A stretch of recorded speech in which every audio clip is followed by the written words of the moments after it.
लेकुराचे हित वाहे माऊलीचे चित्त, ऐसी कळवळाची जाती करीला भावीन प्रीती। पोटी भार वाहे त्याचे सर्वस्व ही साहे, ऐसी कळवळाची जाती करीला भावीन प्रीती। तुका म्हणे माझी, तुका म्हणे माझी तुम्हा संतावरी ओझे, ऐसी कळवळाची जाती करीला भावीन प्रीती। महायोग पीडे दडे भीमरत्य वरं पुंडलिकाय दातुं मुनीन्द्रैः, समागत्य तिष्ठन्तमानन्दकन्दं परब्रह्मलिंगं भजे पांडुरंग। गुरु प्रथम नमन दुसरे चरण संतांच्या त्यांच्या कृपादाने कथेचा विस्तार। बाबाजी सद्गुरुदास तुकाजे यांचे केली स्मरण, होय सकल विद्याचे अधिकरण।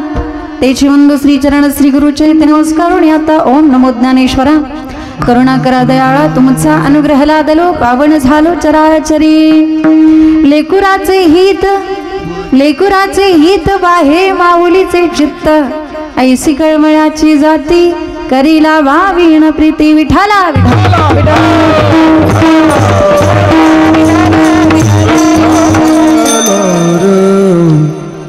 प्रस्तुत प्राप्त प्रसंगी प्राप्तस्थळी कीर्तन रूपी सेवेकरता घेतलेला भंग, वारकरी संप्रदायाच्या कलशस्थानी विराजमान असणारे जगद्गुरु जगद्वंदनीय श्रीमंत श्री तुकोबाराय यांचा सुंदर असा आणि या भंगातून तुकोबाराय संतत्वाला मातृत्वाची उपमा देत आहेत। विठाला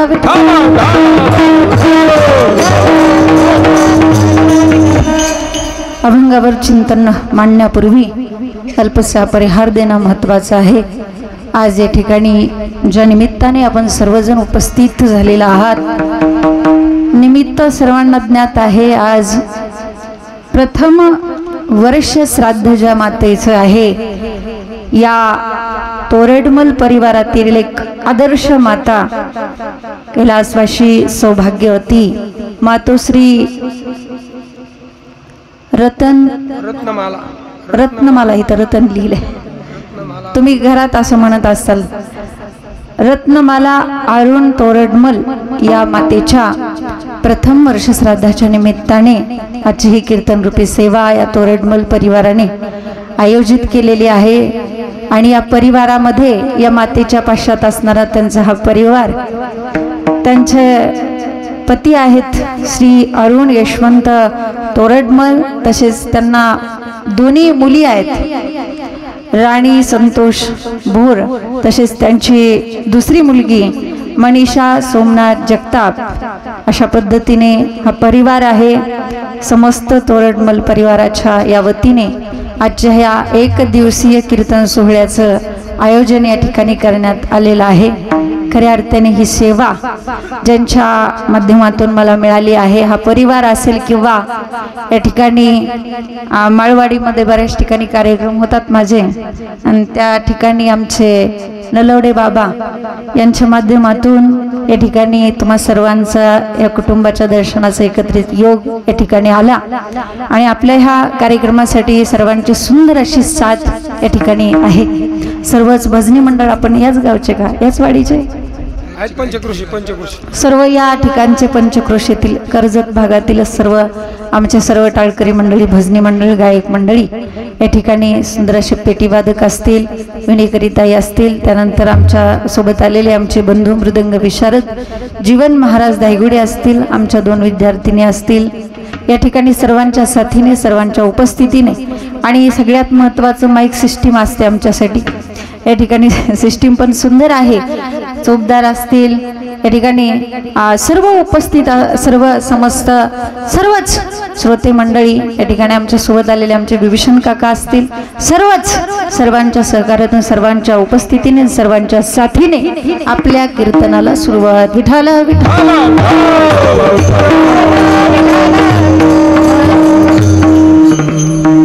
आज प्रथम वर्ष श्राद्ध आहे। या मातेचं वर्ष श्राद्ध म्हणजे काय पहिल्यांदा आपण बघू तर वर्ष श्राद्ध त्याला म्हणायचं जो विधी आपण वर्षाने करतो आणि जो विधी श्रद्धेने केला जातो, श्रद्धायुक्त अंतकरणाने केला जातो, त्याला म्हणायचं वर्ष श्राद्ध. आपल्या माईबापांचे आपल्यावरती अनंत उपकार असतात आणि या उपकारातून उतराई होण्यासाठी केलेला अंशतः प्रयत्न, केलेला छोटासा प्रयत्न म्हणजे वर्ष श्राद्धाचा विधी. विठाला विठाला. त्या आईचे आपल्यावरती एवढे उपकार असतात की त्या मातेच्या चरणावरती मस्तक ठेवून आपण आपला प्राण जरी सोडला तरी ते उपकार आपल्याला कधीच फेडता येत नाहीत. काय द्यावे त्याशी व्हावे उतराई, ठेवितो हा पायी जीव थोडा. आणि म्हणून ज्या आईने आपल्याला जन्म दिला, खऱ्या अर्थाने ती आपल्या जीवनातून निघून जाणं, दुःख होणं स्वाभाविक आहे. दुःख तर होणारच, लक्षात घ्या. कारण एकदा का आई गेली ना आपल्या जीवनात, आपल्यावरती खरं प्रेम करणारं कुणीतरी गेलं. आपल्या जीवनात निस्वार्थ प्रेम करणारं एक नातं नष्ट झालं, ज्याच्या जीवनातली आई गेली. आणि म्हणून आज या ठिकाणी जर आपण खऱ्या अर्थाने आदर्श घेण्यासारखं आहे, या मातेला दोन्हीही मुले आहेत, लक्षात घ्या. आणि मुलींना सुद्धा त्या ठिकाणी मुलगा समजलं पाहिजे. मुलींना मुलगा समजून त्यांना लहानाचं मोठं केलं, त्यांच्यावरती चांगले संस्कार केले, त्यांना चांगलं वळण दिलं. आणि या संस्काराची शुद्धरी खऱ्या अर्थाने या कुटुंबाच्या अंतःकरणामध्ये असल्यामुळे आज कीर्तन ठेवण्याचा संकल्प त्यांच्या विचारामध्ये यावा आणि या निमित्तातून हा कीर्तन सोहळा या ठिकाणी व्हावा. खऱ्या अर्थाने कीर्तन हे कोणाच्याही घरी होत नसतं.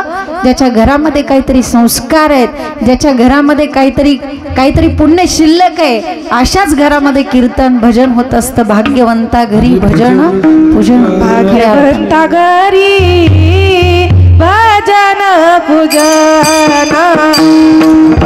भाग्यवंता घरी भजन पूजन,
भाग्यवंता घरी घरी भजन पूजन.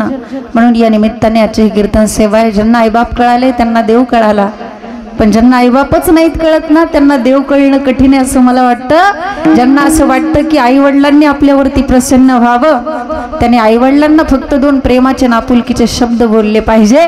आणि ज्यांना असं वाटतं की देव आपल्यावरती प्रसन्न व्हावा, त्याने अगोदर आई वडिलांना प्रसन्न करायला शिकलं पाहिजे. तुम्ही आई वडिलांना प्रसन्न करा, देव तुमच्यावर आपोआप प्रसन्न होईल. कदाचित देव प्रसन्न झाल्यानंतर गेलेले मायबाप पुन्हा मिळतीलच का नाही याच्यात कुठेतरी शंका आहे. पण ज्यांना आई वडिलांना प्रसन्न करता आलं त्यांना देव आपोआप प्रसन्न झाला. पुंडलिके काय केले तर ब्रह्म उभे केले. हा पुंडलिकाचा आदर्श देणारा महाराष्ट्र आहे. पण मला एका गोष्टीचं दुर्दैव वाटतं की याच पुंडलिकाच्या महाराष्ट्रामध्ये पुंडलिकाच्याच नावाने वृद्धाश्रम उभारली जातात बाबा. म्हणजे वृद्धाश्रमालाच नाव दिलं जातं भक्त पुंडलिक. किती दुर्दैवाची गोष्ट आहे. म्हणून आज आम्हाला आईबाप पहिल्यांदा कळाले पाहिजे, मग परमार्थ केला पाहिजे. जर आईबापच नाहीत कळत तर तुम्हाला परमार्थ काय कळन. म्हणून या आईवडिलांना प्रसन्न करण्यासाठी, जपण्यासाठी बस म्हातारपणामध्ये त्यांना सन्मानाची वागणूक दिली पाहिजे. बस म्हातारपणात 2 प्रेमाचे आपुलकीचे शब्द फक्त दिवसातून एकदा आईला विचारा, आई तू बरी आहे का ग, बाबा तुम्ही जेवले का, बस त्यांचं पोट भरतं. बाकी ते काही तुमच्याकडे 1-2 लाख रुपये मागत नाही. फक्त म्हातारपणामध्ये 2 प्रेमाचे शब्द आणि म्हातारपणामध्ये गोड बोलणं हे म्हातारपणात आई वडिलांना दिलेलं टॉनिक असतं. टॉनिक हे टॉनिक जर आपल्याला त्या माईबापांना देता येत नसेल ना, तर मला असं वाटतं की त्याच्यासारखा दुर्भागी मुलगा जगात दुसरा कोणताच नसेल. माऊली म्हणतात का माता पितरे धड ना बोली संसारी की विश्वभरे आदरे मूर्खो जैसा. जी मुलं आई वडिलांना धड ना बोली संसारी, धड संसारामध्ये धड बोलतही नसतील, नीट बोलतही नसतील, त्यांचं संपूर्ण जग जरी आदर करत असलं तरी मूर्खो जैसा. विठ्ठल विठ्ठल.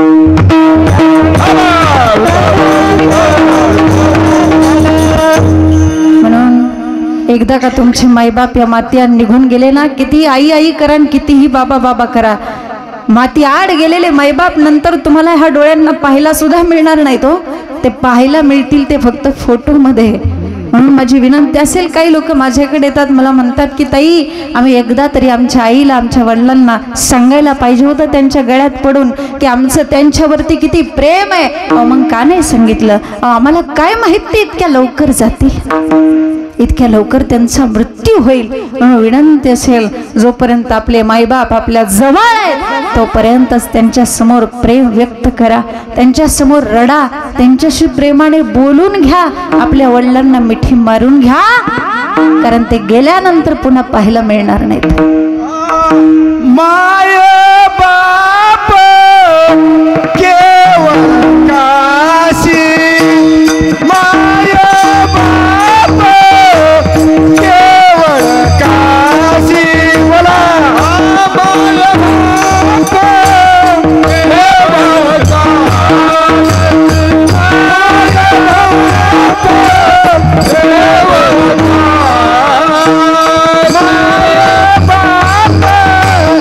केवळ काशी, माय बाप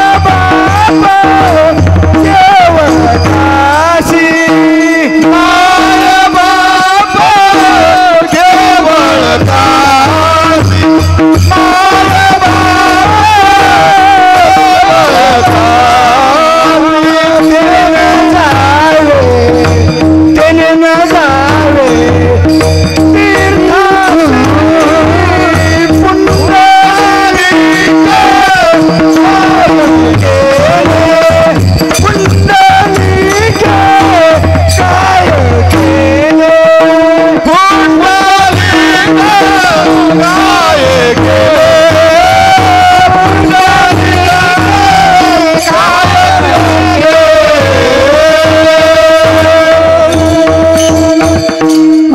समर्पक प्रमाण दिलं बाबांनी. माय बाप केवळ काशी तेने न जावे तीर्थाशी. त्याला तीर्थाला जायची सुद्धा काही गरज नाही, फक्त वेळ अपुरा आहे, त्यामुळे प्रमाण गुणी देऊ नका, कारण बोलायलाच वेळ पुरत नाही, अभंग सोडवता येणार नाही आपल्याला थोडक्या वेळेत पूर्ण.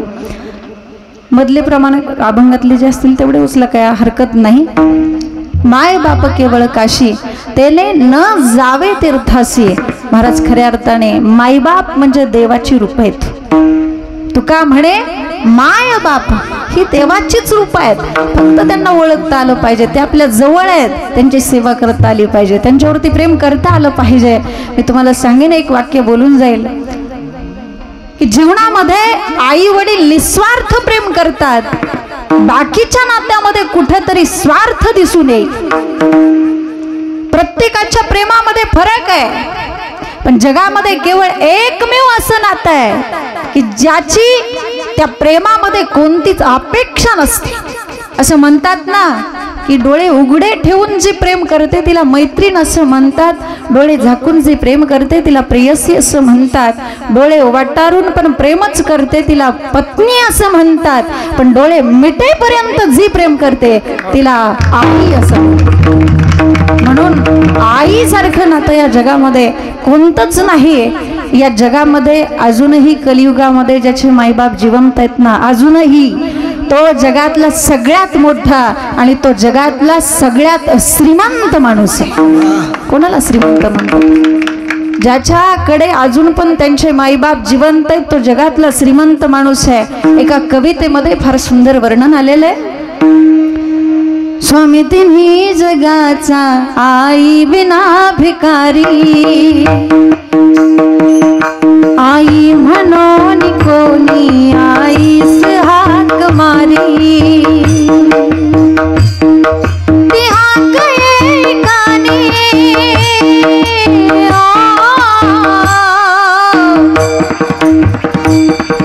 ती हाक एकाने मज होई शोककारी.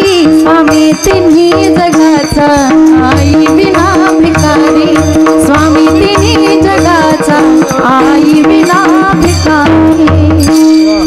स्वामी तिन्ही जगाचा आई विना भिकारी. म्हणून या अभंगामध्ये संतत्वाला मातृत्वाची उपमा दिलेली आहे. संत का बरं? तसा विचार जर केला तर संतत्व हे खूप मोठं आहे आणि मातृत्व हे खूप लहान आहे, छोटं आहे. मग संतत्वाला तशी तर मातृत्वाची उपमा शोभतच नाही, तरी पण आईची उपमा संतांना का दिली?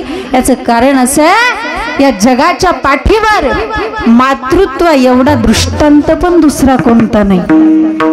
या जगाच्या पाठीवर मातृत्व सुद्धा दुसरं कोणतं नाही. त्यामुळे मातृत्वाची उपमा संतत्वाला दिली. संतत्व खूप महान आहे. किती? अनुरेणू या थोकडा तुका आकाशा एवढा, आकाशा एवढा. अधिकार नसतानाही एक वाक्य माफी मागून बोलेल, आकाश सुद्धा ज्यांच्या पुढं ठेंगणा पडेल असा ज्यांचा अधिकार आहे आणि असं ज्यांचं मोठेपण आहे असे संत आहेत.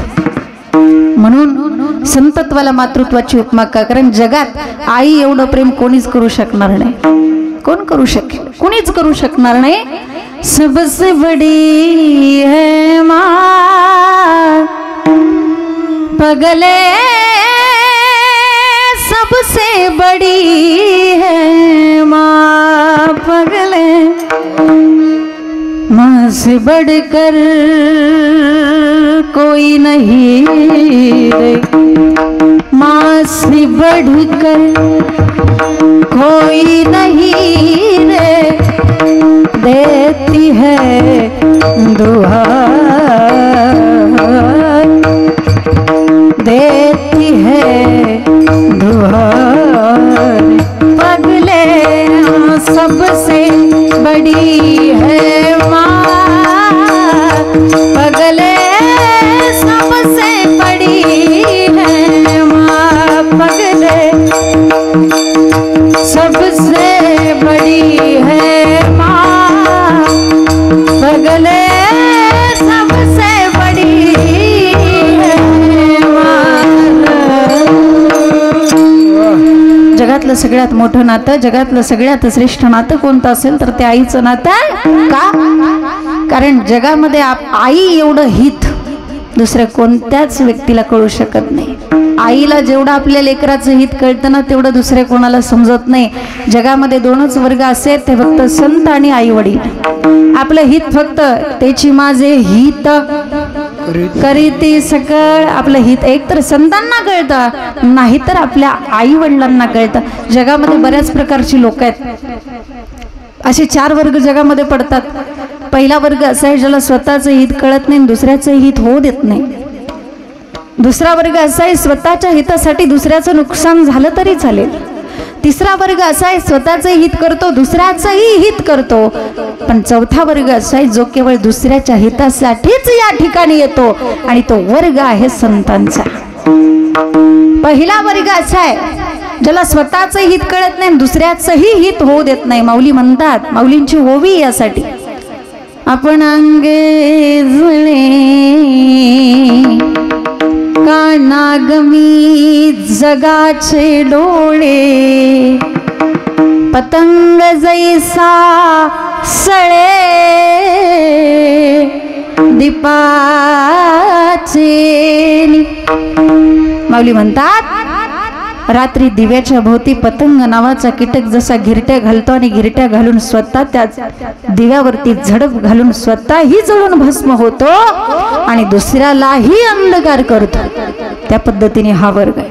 स्वतःचं हित करत नाही, दुसऱ्याचंही हित होऊ देत नाही. एक अधिकारी माणूस असतो, तो अधिकारी माणूस भाजी मंडईत भाजी घेण्यासाठी जातो. मावशीला विचारतो, हातामध्ये एक वांग घेऊन विचारतो, मावशी वांगी किती रुपये किलो? मावशीने सांगितलं फक्त 10 रुपये किलो. त्याने हातातलं वांग रागाने खाली टाकले आणि म्हटलं, इतके महाग? तुम्हाला काहीच कसं काय वाटत नाही? म्हटलं, मनाला वाटेल तसे भाव लावता, इतकं कुठं महाग असतं का? त्यावेळेस मावशी म्हटलं, असा गोंधळ तुम्ही करू नका, असा कालवा करू नका. जर तुम्ही असा गोंधळ केला तर माझी वांगी कुणीच घेणार नाही हो. त्यावेळेस तो म्हटला, मावशी तुम्ही काळजीच करू नका. म्हटलं, त्याची या वांग्याला या पठ्ठ्याचा हात लागलाय. म्हटलं, कुणाचा? या पठ्ठ्याचा. आणि ज्या ठिकाणी या पठ्ठ्याचा हात लागतो त्या ठिकाणी काहीच शिल्लक राहत नाही. म्हटलं, मावशीने विचारलं, अगं बाई एवढी काय तुमच्या हातामध्ये जादू आहे? त्यावेळेस त्याने सांगितलं, मावशी याच हाताने मी माझी 100 एकर जमीन घालवली, तिथं तुमच्या एवढीशा वांग्याची काय किंमत? म्हणजे स्वतःचं हित करत नाही, दुसऱ्याचं हित होऊ देत नाही. विठाला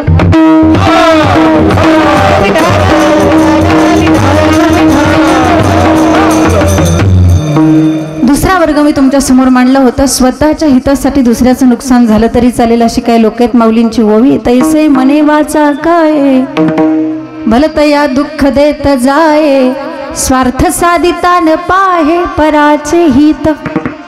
स्वतःच्या स्वार्थासाठी दुसऱ्याचं नुकसान करतो. म्हणजे तुझी दाढी जळली तरी चालेल पण माझी बिडी पेटली पाहिजे, अशी काही लोक आहेत. तिसरा वर्ग समाजामध्ये असाही स्वतःचे हित करतो, दुसऱ्याचे हित. जसं की गंगा ही प्रवाह रूपाने वाहत असते, त्यावेळेस तिच्यामध्ये अनेक लोक स्नान करतात, पवित्र होतात. हा स्वार्थ फक्त एक स्वार्थ पण नाही म्हणता येणार की समुद्राला जाऊन मिळायचंय बस. सूर्य उगवतो आणि मावळतो ते झालं त्याच्यासाठी, पण संपूर्ण त्रिभुवनाला जगाला तो प्रकाश देतो, हा झाला परार्थ. दुसऱ्याचं हित, दुसऱ्याचा फायदा. आणि जगामध्ये केवळ चौथा एकमेव वर्ग असा आहे, केवळ दुसऱ्याच्या हितासाठीच येतो, आणि तो वर्ग आहे संतांचा. येथे उपकारासाठी आली घरजा उजळावयालो वाटा, खरा खोटा निवाडा, खरा खोटा निवाडा, खरा खोटा निवाडा, उजळावयालो वाटा, खरा खोटा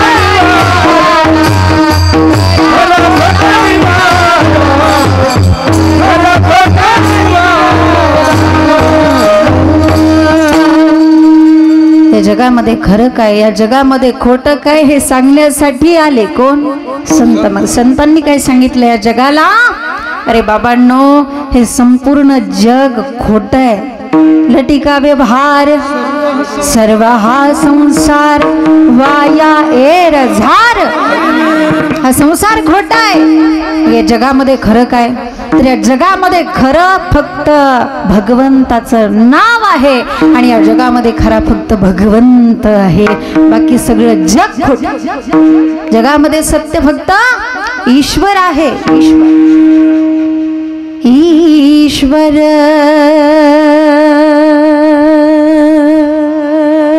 सत्य है. इको द्या, इको इको इको द्या फक्त. सत्य ही शिव है, शिव ही सुंदर है. जागो उठकर देखो,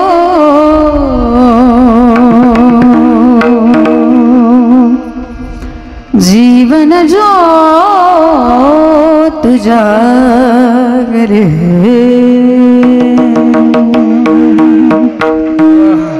सत्यम शिवम सुंदरम,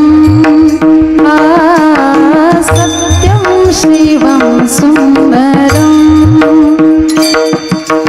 ईश्वर सत्य है, सत्य ही शिव है, शिव ही सुंदर है।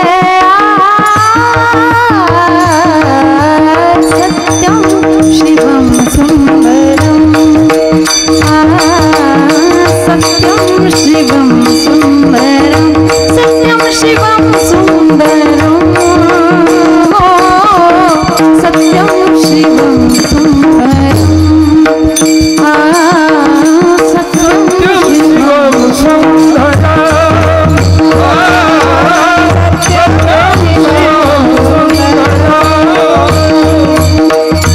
सत्यम शिवम सुंदरम,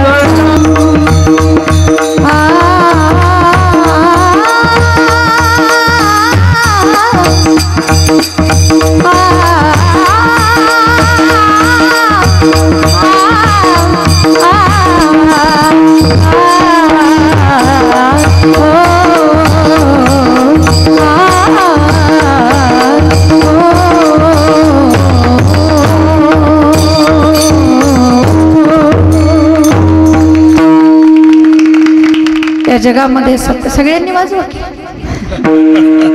कुणी वाजवतंय, कुणी वाजवत नाही.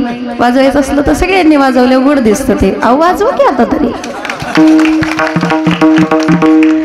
तुम्हाला असं गोड लागल्यावर कानाला असं टाळी नाही का वाजवू वाटत? वाजवू वाटते ना, मग वाजवायची. त्यात काय, तेव्हा तुमचीच मुलगी समजायचं. विठाल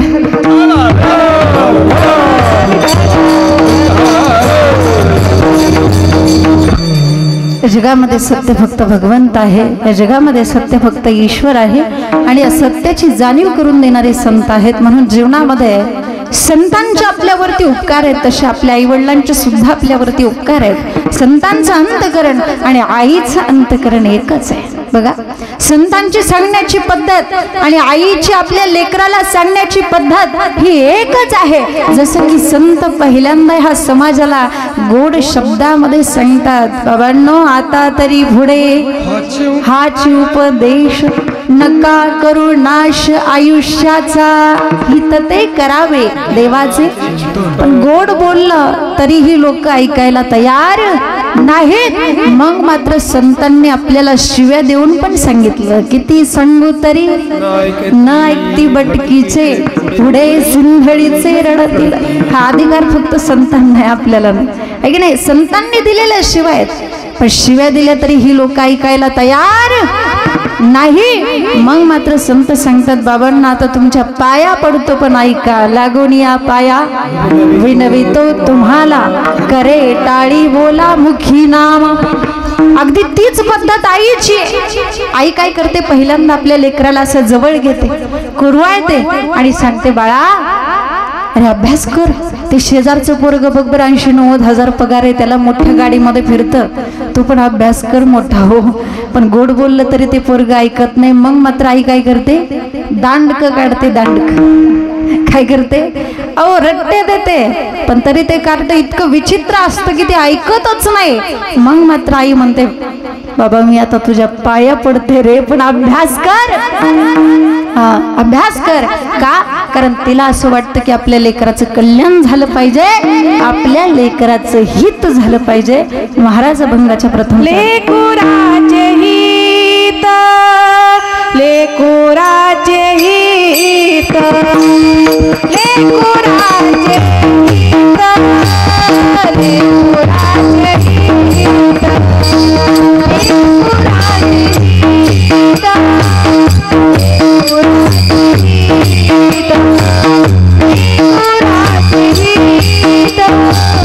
लेकुराचे हित, लेकुराचे हित, लेकुराचे हित,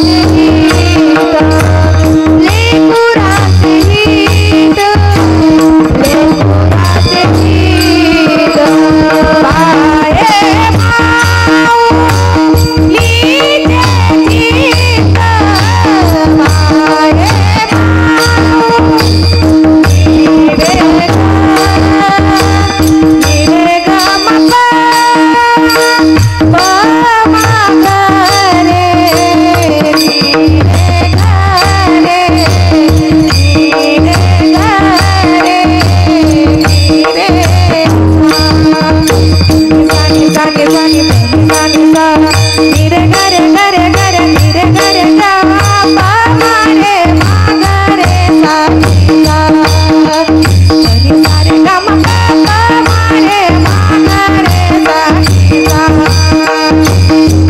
नी नी सा नी रे नी द प म ग म प नी रे सा नी सा नी सा नी सा नी सा नी सा नी रे ग रे ग रे ग रे नी रे ग रे ग प मा रे मा ग रे सा नी सा रे ग म प मा रे मा ग रे सा नी सा नी रे ग ग ग ग नी रे मा मा मा मा ग म प प प प प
लेकराचे हित वाहे माऊलीचे चित्त महाराज म्हणतात जे आपल्या लेकराचं हित वाहते जिच्या चित्तामध्ये फक्त आपल्या लेकराच्या हिताचा विचार असतो तिला आई असं म्हणतात मातेची आचित्ती अवघी बाळकाची व्याप्ती म्हणून जगातलं सगळ्यात मोठं अधिष्ठान कोणतं असेल तर ते माईबाप आहेत जगातलं सगळ्यात मोठं दैवत कोणतं असेल तर ते आपले आई वडील आहेत म्हणून मगाशी प्रमाण दिलं झालं माये बाप केवळ काशी ज्याला असं वाटतं की आपण पंढरपूरला जावं पांडुरंगाचं दर्शन घ्यावं तुम्ही तुमच्या वडिलाचं दर्शन घ्या पांडुरंगाचं दर्शन घेतल्या समान आहे तुम्हाला वाटत असेल पंढरपूरला जावं रुक्मिणी आईसाहेबांचं दर्शन घ्यावं घरामध्येच रुक्मिणी रूपाने तुमची आई आहे तिचं दर्शन घ्या रुक्मिणीचं दर्शन घेतल्या समान आहे आणि तुम्हाला जर वाटत असेल तुळजापूरच्या देवीचं दर्शन घ्यावं तर तुम्ही तुमच्या बायकोचं दर्शन घ्या सगळे देव घरीच आहेत बाहेर कुठं जायची गरज नाही विठाला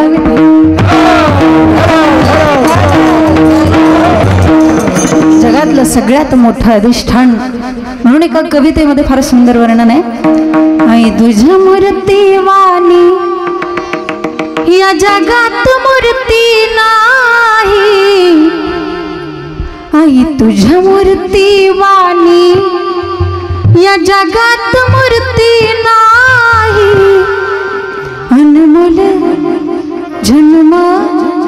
अनमोल जन्म दिला गाई तुझे उपकार फिटणार नाही अनमोल जन्म दिला गाई तुझे उपकार फिटणार नाही बालपणी मी खेळत दिसत होतो ताना अमृताहुनी गोड आई बाजीला तुपाना तुझ्या या प्रेमाची तुझ्या या प्रेमाची कधी जाणीव झाली नाही अनमोल जन्म दिला गई तुझ्या उपकार फिटणार अनमोल जन्म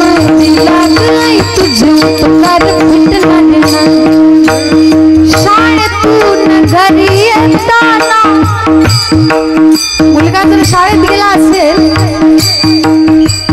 सगळी मुलं घरी आली, माझं लेकरं अजून घरी कस काय नाही आलं,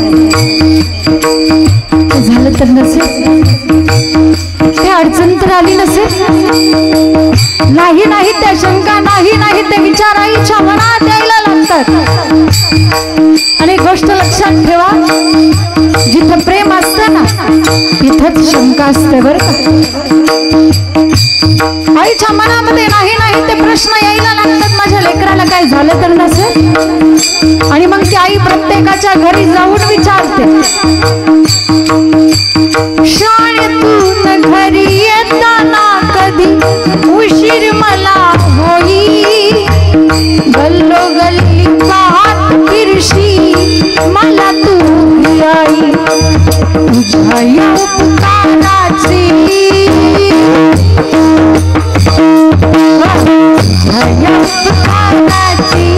कधी जाणीव झाली नाही.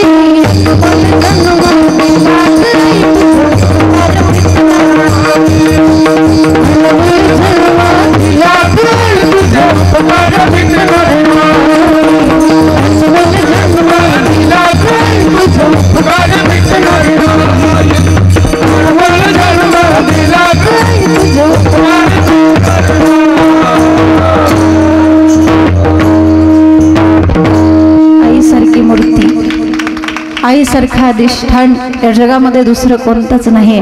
ज्या आईने आपल्याला जन्म दिला ना, त्या आईचे उपकार आपल्याला कधीच फेडता येत नाही. जी उदंड प्रेम करते आपल्यावरती, जी व्यापक प्रेम करते ना, जगातलं केवळ एवढंच एक नातं आहे, उदंड प्रेम करते आई. आणि ती तिच्या जीवनामध्ये, कोणती आई असू द्या, तिच्या जीवनामध्ये ती कोणतंही दुःख सहन करेल. ती फक्त एक दुःख सहन करू शकत नाही, आणि ते दुःख म्हणजे तिच्या आधी तिच्या पुत्राचं जाणं. बस, बाकी ती कितीही टोकाचं दुःख असू द्या सहन करेल. ती फक्त एक दुःख सहन करू शकत नाही, तिच्या आधी तिचा मुलगा जाणं.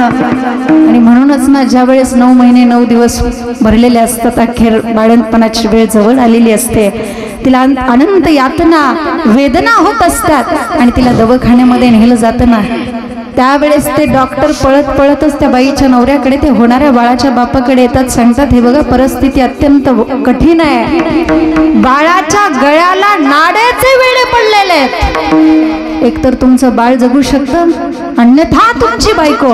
तुम्हाला काय हवंय? बापाने लगेच पेपरावरती सही केली आणि सांगितलं, डॉक्टर साहेब पोरग मेलं तरी चालेल, पण बायको पाहिजे. हे बापाचं वृत्त झालं. पण ज्या वेळेस ते डॉक्टर पळत त्या होणाऱ्या बाळाच्या आईकडे येतात, जिला अनंत यातना वेदना होत असतात, आणि विचारतात, हे बघा परिस्थिती अत्यंत भयानक आहे, कठीण आहे, एक तर तुमचं बाळ जगू शकतं, नाहीतर तुम्हाला काय पाहिजे. त्यावेळेस त्या आईने तेवढ्या त्रासामध्ये सुद्धा सांगावं, डॉक्टर साहेब मी मेले तरी चालेल डॉक्टर साहेब, पण माझं बाळ जगलं पाहिजे डॉक्टर साहेब, माझं बाळ जगलं. ती सहन करू शकत नाही, तिच्या आधी तिचा मुलगा जाणार नाही सहन करू शकत. आणि म्हणूनच ना, जर का समजा एखाद्या मुलाची आई मरण पावली ना, मुलगा लहान आहे, तो मुलगा आईच्या प्रेतापुढे बसून दाय मोकलून रडतोय, शेजारच्या बायका येतात आणि त्या बाळाची समजूत घालतात, बाळा रडू नकोस राजा, अरे रडू नकोस, अरे आम्ही पण तुझ्या आई सारख्याच आहोत ना. इको कमी करा, गायनाच्या वेळेस फक्त इको द्यायचं. अरे आम्ही पण तुझ्या आई सारख्याच आहोत ना. इथं तर बोलताना त्या चूक करतात ना, आई सारख्याच असं म्हणणं वेगळं आणि प्रत्यक्षात आईच होणं वेगळं. तसा विचार जर केला तर सगळ्या स्त्रिया जगात आई सारख्याच आहेत. परावी नारी माता माऊली समान. म्हणून मला असं वाटतं, आई झाल्याशिवाय आईचं अंतकरण कळत नाही, आणि आई ती आईच असते. आईची सर दुसऱ्या नात्याला येऊ शकत नाही. किती जवळचं नातं हो आईचं लेकराचं. लेकराला जरी ठेच लागली तरी जिच्या डोळ्यामध्ये टचकन पाणी यावं. महाराज एका कवितेमध्ये फार सुंदर सांगितलं, जन्म दिला आईने मला, उपकार हा मोठा झाला. जन्म दिला आईने मला,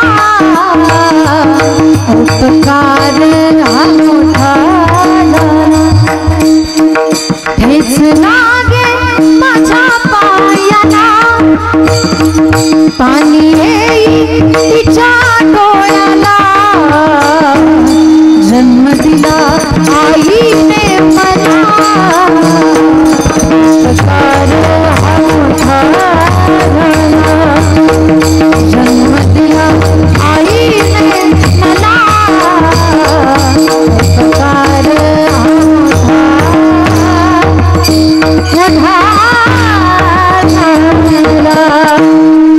जन्म दिला ज्या आईने आईच्या नात्याची सर दुसऱ्या कुठल्याच नात्याला येऊ शकत नाही बरं का, कुठल्याच नाही. एक जण माझ्याकडे आले आणि मला म्हटले, ताई आईच्या बायकोच्या प्रेमामध्ये काहीच फरक नसतो. म्हटले आईच्या बायकोच्या प्रेमामध्ये काहीच फरक नसतो. म्हटलं कसं काय? ते म्हटले, पूर्वी माझी आई मला आंघोळ घालायची, आता माझी पत्नी सुद्धा मला आंघोळ घालते. म्हटलं पूर्वी माझी आई मला जेवण वाढायची, आता माझी बायको सुद्धा मला जेवण वाढते. म्हटलं आईच्या बायकोच्या प्रेमामध्ये काही फरक नाही. त्यावेळेस मी त्यांना म्हटलं, ज्यावेळेस तुम्ही लहान होता ना, लहान असताना तुमच्या आईने तुमची टाळू भरली, मग तुमच्या डोक्यावरती केस आले, पण ज्या वेळेस तुमच्या बायकोने तुमच्या टाळूवरून हात फिरवला त्यावेळेस आली केस गेली. म्हटलं चेक करून बघा. म्हणून आई ती आईच असते जगामध्ये. आईच्या नात्याची सर, आईच्या प्रेमाची सर दुसऱ्या कोणत्याच नात्याला येऊ शकत नाही. का? कारण जगामध्ये निस्वार्थ प्रेम करणारं, निरपेक्ष प्रेम करणारं केवळ एकच असं एक नातं आहे. महाराज अभंगाच्या दुसऱ्या ऐशी कळवळ्याची जाती, ऐशी कळवळ्याची जाती, ऐशी कळवळ्याची जाती, ऐशी कळवळ्याची जाती, ऐशी कळवळ्याची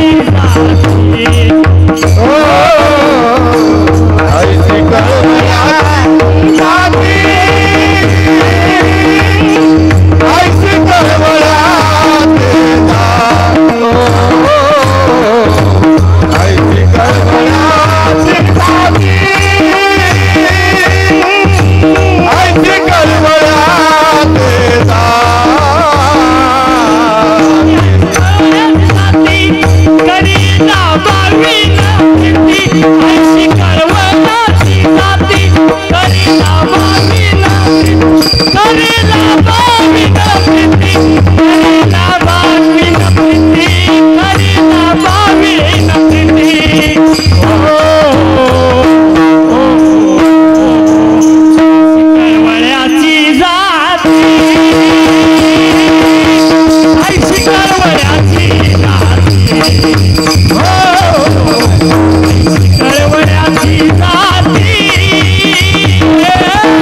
ऐशी कळवळ्याची जाती करीला भावीण प्रीती. जिच्या प्रेमामध्ये लोभ नाही, लोभ अपेक्षा नाही. अपेक्षा फक्त कोणती असते की माझ्या लेकराने खूप मोठं व्हावं, अधिकारी बनावं, उच्च पदावरती जावं, बस एवढीच त्या आई वडिलाची अपेक्षा असते. जीवनामध्ये आई घराचं मांगडलंय तर बाप घराचं अस्तित्व आहे.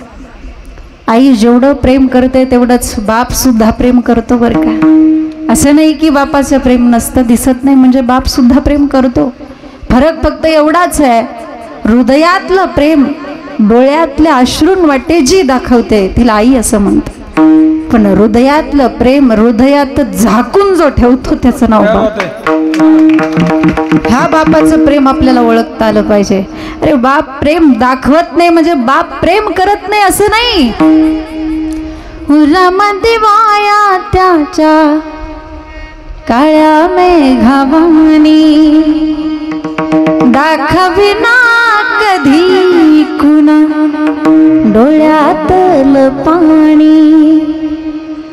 जिजू जिजू संसाराचा गाडा हाकला वाटामध्ये हसू जरी काना वाकला.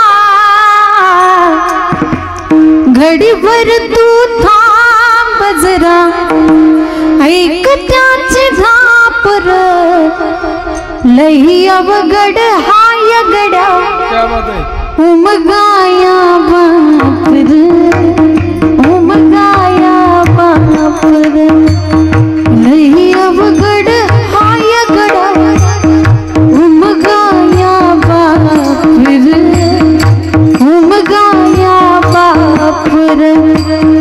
मुखी मुखी माया त्याची मुखी घाल मेला लेकरांच्या पायी उभा जन्म उधळीला. आधाराचा बंड जण वाकल भाळ तिच्या येना पाचोळा जिन रानू माळ जिन रानू माळ. घडीभर तू थांब जरा ऐक त्याचे दापर लई अवघड हाय गड्या उमगाया बापर उमगाया बापर लई अवघड हाय गड्या उमगाया बापर उमगाया बापर. बाप समजून घेणं खूप कठीण आहे. बापाला ओळखता आलं पाहिजे. अरे आई म्हणजे घराचा कळस आहे पण पाया म्हणजे घराचा बाप आहे. आपल्याला झळकणारा कळस दिसतो पण ज्या पायावरती तो कळस ते घर उभं राहिलेलं आहे त्या पायालाच आम्ही विसरून जातो. हे आमचं दुर्भाग्य आहे. बाप करी जोडीले कुराची ओ आपुली कर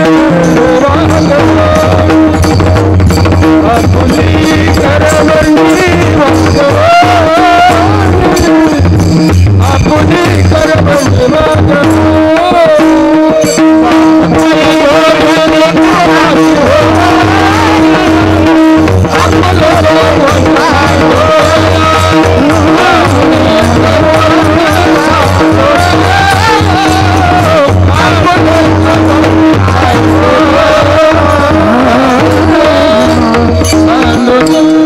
तुकोबारायांनी हा एकच अभंग लिहिला पण या एकाच अभंगातून बापाचं प्रेम सांगितलं अंतकरण सांगितलं. बाप काय करतो.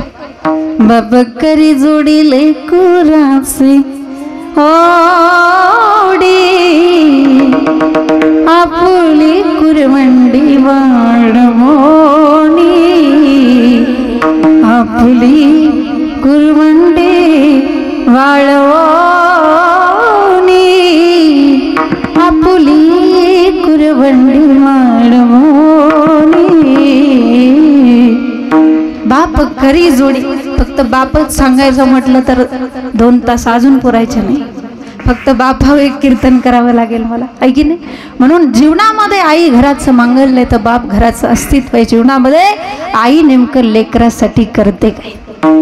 जसं की एखादा वाटसरू वाटेवरून चालला असेल अनोळखी माणूस आहे आणि तो अनोळखी माणूस जर तुम्हाला तुमच्या घरामध्ये जागा मागत असेल तर अनोळखी माणसाला आपण आपल्या घरात जागा देतो का.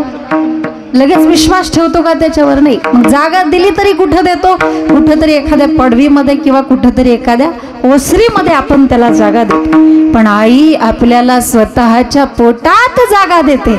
महाराज अभंगाच्या पोटी मारवा हे पोटी मारवा हे पोटी मारवा हे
वाहे माऊलीचे चित्त, ऐसी कळवळाची जाती करीला भावीण प्रीती, पोटी भार वाहे त्याचे सर्वस्वही साहे, ऐसी कळवळाची जाती करीला भावीण प्रीती. जी पोटामध्ये आपल्या लेकराचा भार वाहते, जी आपल्या मुलाला जन्म देण्यासाठी पोटामध्ये सुरक्षित अंतर राखून ठेवते, मुलगा चांगला जन्माला येण्यासाठी त्याच्यासाठी अनेक प्रकारचे व्रत वैकल्य करते, उपास तापास करते.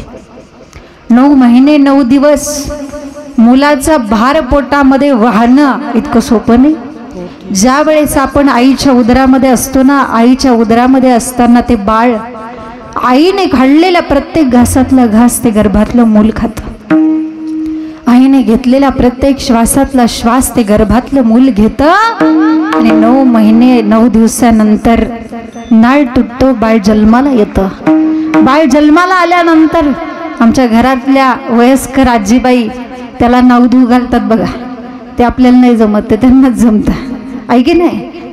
त्याची टाळू भरली जाते, त्याला नवधू घातलं जातं आणि त्याला एका कोरड्या बाळुत्यामध्ये गुंडाळलं जातं. बाळुती बघा, ही आजीच्या अंगावरची साडी तसं बाळूत असतं. मला तर असं वाटतं ह्या जुन्या आज्या जर नाही राहिल्या तर बाळूती मेडिकलमधून आणावं लागतं, आहे की नाही. मग त्या कोरड्या बाळुत्यामध्ये त्या बाळाला गुंडाळलं जातं आणि बाळुत्यामध्ये गुंडाळून त्याला त्याच्या आईकडे दिलं जातं. कुणाकडे? आईकडे. कशासाठी? मला सांगा, जेव्हा ते बाळ या जगामध्ये येतं त्यावेळेस त्या बाळाला या जगातलं कोणतं तरी अन्न चालतं का? गुलाबजाम चालतो का? बासुंदी चालते का? अजिबात नाही. आणि ज्या वेळेस त्या बाळाला या जगातलं कोणतंच अन्न चालत नाही त्यावेळेस ती आई त्या बाळाला आपल्या स्वतःच्या उराशी कवटाळते आणि सर्वांगातलं दूध त्याला पाजते. जेव्हा रक्ताचे 2 थेंब खर्च होतात ना, त्यावेळेस दुधाचा कुठेतरी 1 थेंब तयार होतो. मला असं वाटतं किमान त्या आईने पाजलेल्या दुधाचे उपकार तरी विसरू नका. त्या आईने पाजलेल्या दुधाची किंमत तरी आपण ठेवली पाहिजे. मला तुम्हाला असं विचारायचं आहे की तुम्ही तुमच्या आईला किती करोडो रुपये दिल्यानंतर तुमच्या आईने पाजलेल्या दुधाची किंमत होईल हो? किती करोडो रुपये दिल्यानंतर, असे अनंत अनंत करोडो रुपये जरी दिले तरी तुमच्या आईने पाजलेल्या दुधाची किंमत कधीच होणार नाही, तुम्हाला कधीच फेडता येणार नाही. मला असं वाटतं त्या दुधाचे उपकार कधी विसरू नये. तू विसरू नको लडी बाळा, आईचा लळा जिव्हाळा.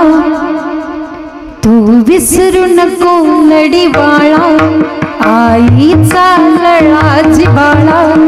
उपकार दुधाचे बाळा, उपकार दुधाचे बाळा. तू विसरू नको लडी बाळा.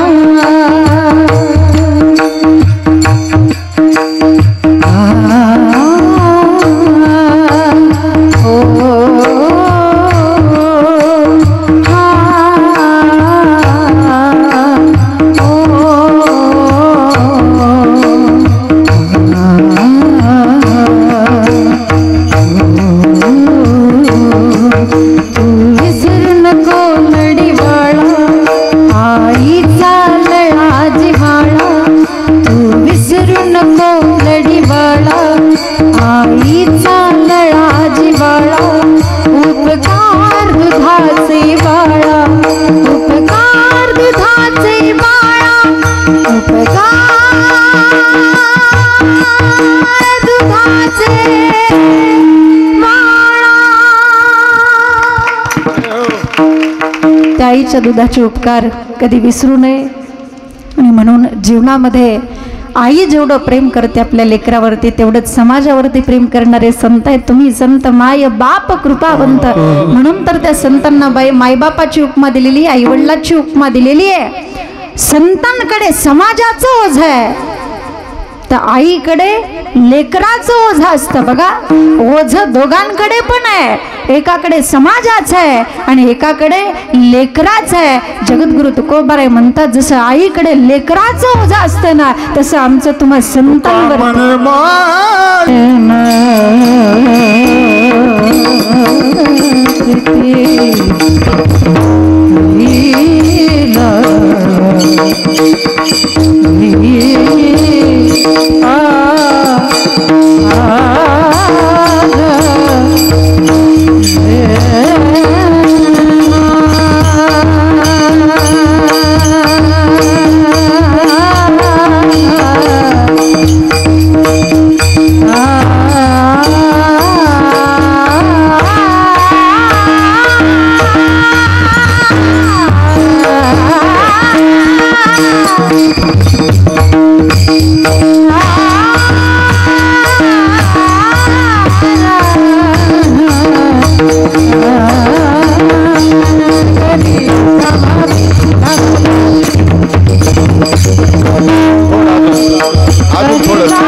लेकुराचे हित वाहे माऊलीचे चित्त इसी कळवळ्या